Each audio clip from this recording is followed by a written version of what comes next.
Dude, I am so invested in this show at this point.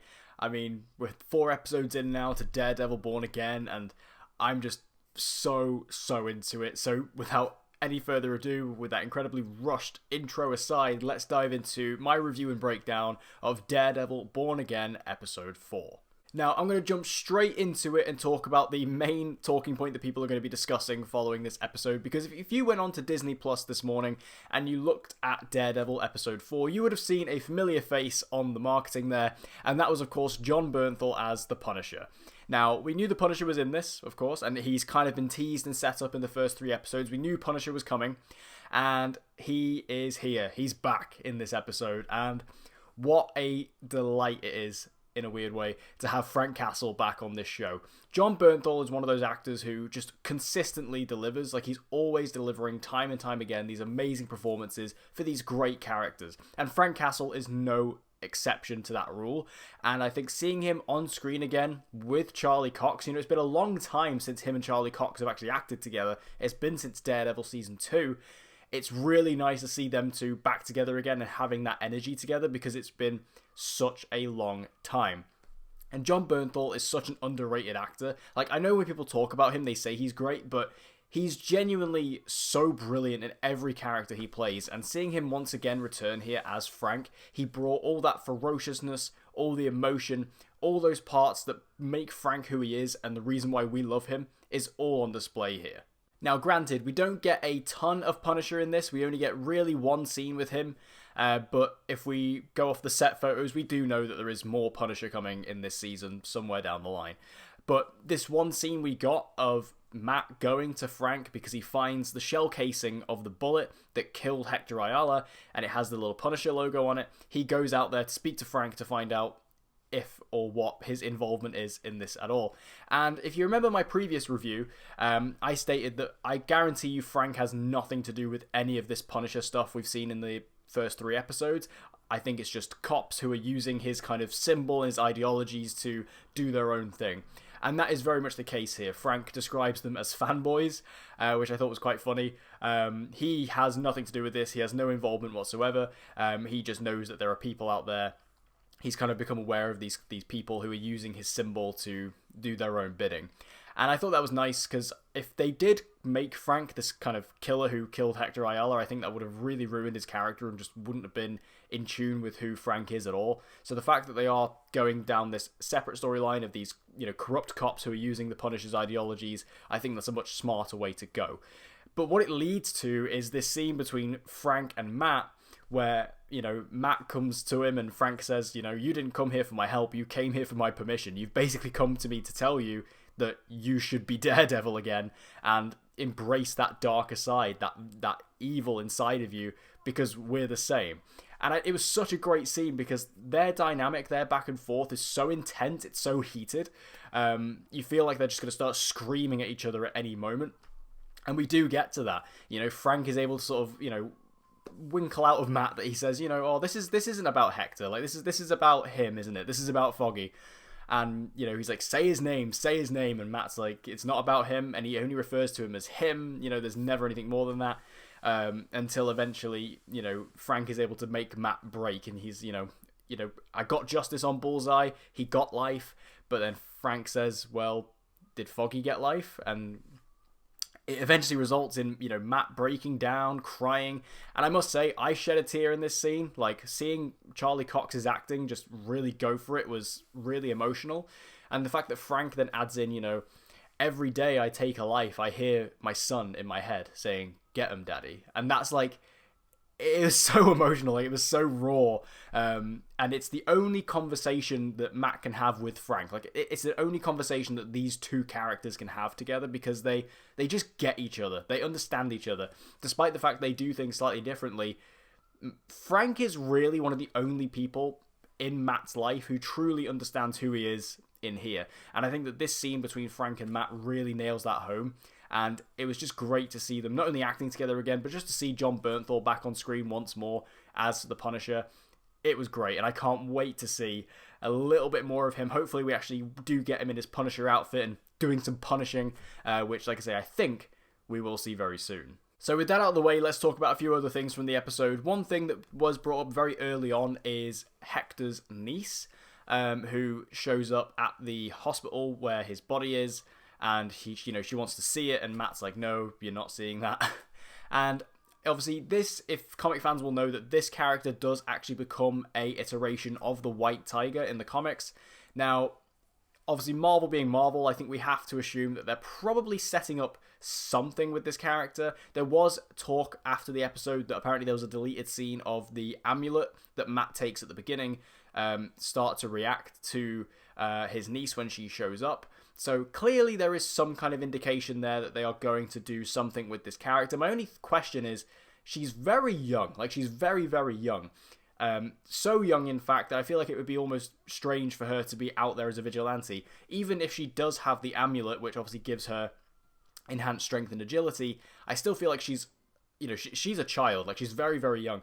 So if she does go out there doing vigilanteing, it's going to be a very messy situation. I feel like this is going to, involve Matt having to try and really stop her because she's so young. So again, with this character of Hector's niece, you have to imagine, with Marvel being who they are setting her up in some way, shape, or form at some point in the future to become the new White Tiger. I just wonder how far away that is because of how young the actress is who they got to play this character.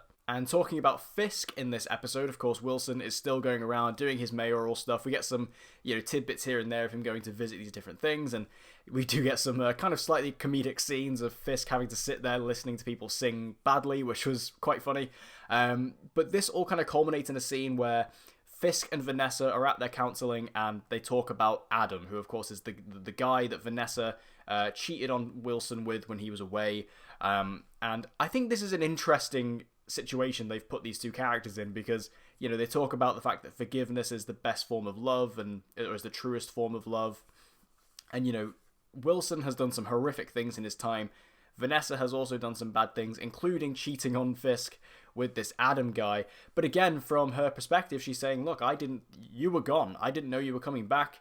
I thought you could have been dead. I don't know. You just disappeared.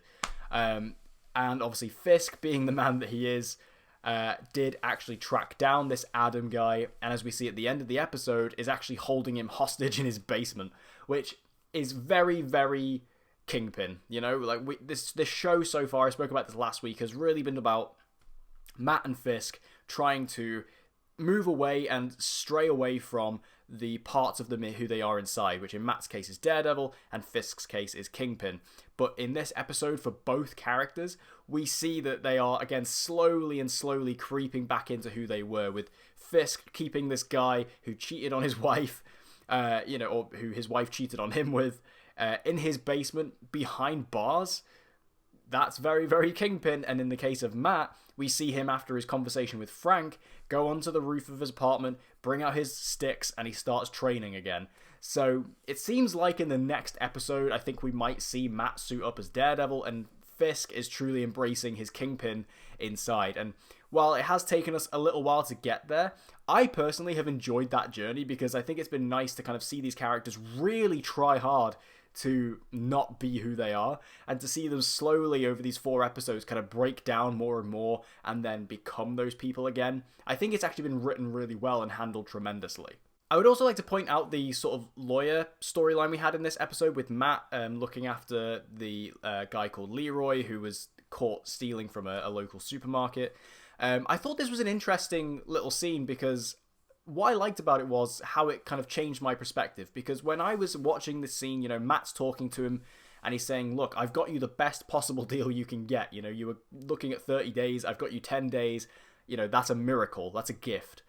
And at that point in time, I was on Matt's side. I was like, yeah, like he's got him a really good deal here. Like at the end of the day, he's a criminal. He's, offended many times. Like, yeah, he's clearly in a bad situation, but, the fact that he's gotten such a easy punishment for his crimes is pretty admirable. But then when Leroy actually goes into depth and talks about, why he feels the way that he does and why he feels like it's, saying it's a gift is an insult, he talks about how the money they spend on keeping him behind bars is so much more than it would be just to give him a meal. And he talks about that, and then I just had to sit back. I was like, he's not wrong. And even Matt, he takes a moment and he's just like, you're right. Like, you're right.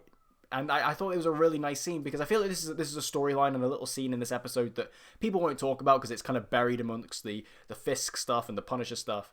But I just wanted to highlight it because it was really, really great. And also, the scene where Matt talks to the DA about, getting his sentencing down was just classic Matt Murdock. Him realizing, oh, I've got a female DA. Time to turn on the charm. Time to flirt her up. And he does. And it's great. And purely through his flirtation and man-horness is he able to get that sentence down, which I thought was also a really nice touch. And the final thing from this episode to talk about is we get another look at Muse. Now, if you're unfamiliar, Muse is a relatively new character in the Daredevil mythos in the comics. He's this incredibly dangerous villain who creates these horrible pieces of graffiti and art, usually using people's bodies and blood. And he's going to be a presence in this. We have sort of seen, all these graffiti art across the walls throughout the show. But this is the best look we've had at Muse so far. We see him carrying a body into what appears to be like his lair of some description. And he is physically pumping the blood out of this guy alive to use as his paint. Which I was kind of under the assumption that Muse was going to be the serial killer who would, kill people and then would use the blood from their bodies to create his artwork. But he's literally pumping them out alive, which was really shocking. I didn't think Disney would go that far. Like, I know this show is R-rated, and I know they've said, oh, we're not holding back on the violence and all that. But this was kind of another step where I thought, wow, like that's pretty brutal. Like, that is definitely something like Netflix would have done. So kudos. But he seems scary. He seems terrifying. I'm looking forward to see more of him, find out more about who he is and what he's actually doing and what his plan is and how he relates to Fisk and Matt.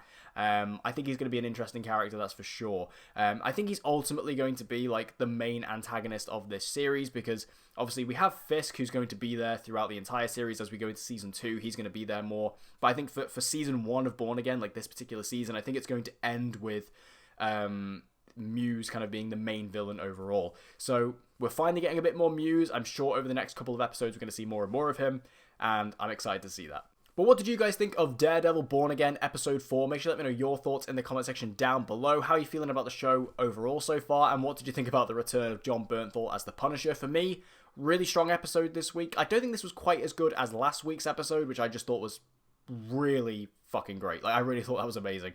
This episode, still good, but I feel like there was a few, scenes that are just kind of littered throughout just to kind of fill out the time. And then they were able to bookend it with some really good stuff in order to keep people talking. But overall, still a good episode, still enjoyable. I'm really on board with this show. I'm really enjoying it, and I can't wait to see more. If you want to see more Daredevil Born Again content and reviews and breakdowns just like this, make sure you subscribe, hit that notification bell so you don't miss any uploads from me, and I hope to see you guys again next time.